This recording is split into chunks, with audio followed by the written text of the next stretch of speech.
கன்னியாகுமரி மாவட்டத்தில் திமுக மற்றும் காங்கிரஸ் கட்சிக்கு எதிராக இந்திய தேசிய ஜனசக்தி என புதிய கட்சி தொடங்கப்பட்டு வரும் சட்டமன்ற தேர்தலில் அதிமுகவிற்கு ஆதரவளிப்பதாக கட்சியின் நிறுவன தலைவர் சிவபிரசாத் தெரிவித்துள்ளார். கன்னியாகுமரி மாவட்டம் நாகர்கோவிலில் இந்திய தேசிய ஜனசக்தி என்ற புதிய கட்சி தொடங்கப்பட்டது. கட்சியின் நிறுவனர் சிவபிரசாத் திமுக, காங்கிரஸ் போன்ற கட்சிகளுக்கு எதிராக இந்த புது முயற்சி என கூறினார்.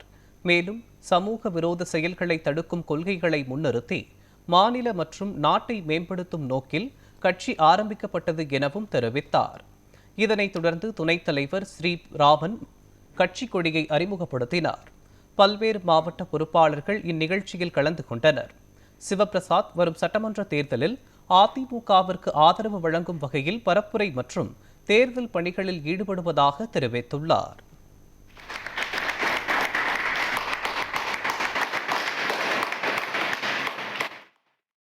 இந்திய தேசிய ஜனசக்தி இது திமுக, காங்கிரஸ் போன்ற போலி மதச்சார்பின்மையை கொண்டிருக்கக்கூடிய கட்சிகளுக்கு சம்மட்டி அடி கொடுக்கும் விதத்திலே ஆரம்பிக்கப்பட்டிருக்கிறது. நம்முடைய கட்சி உண்மையான மதச்சார்பின்மையை கடைபிடிக்கும் என்பதிலே மாற்று கருத்தில்லை.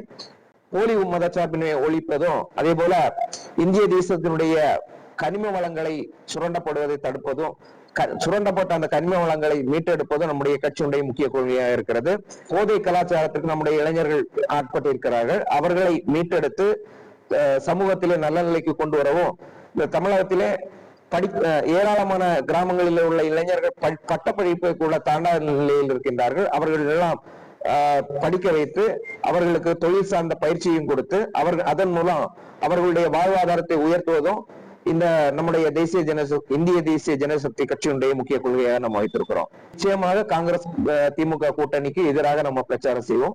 அதிமுக கூட்டணிக்கு ஆதரவாக பிரச்சாரம் செய்வோம்.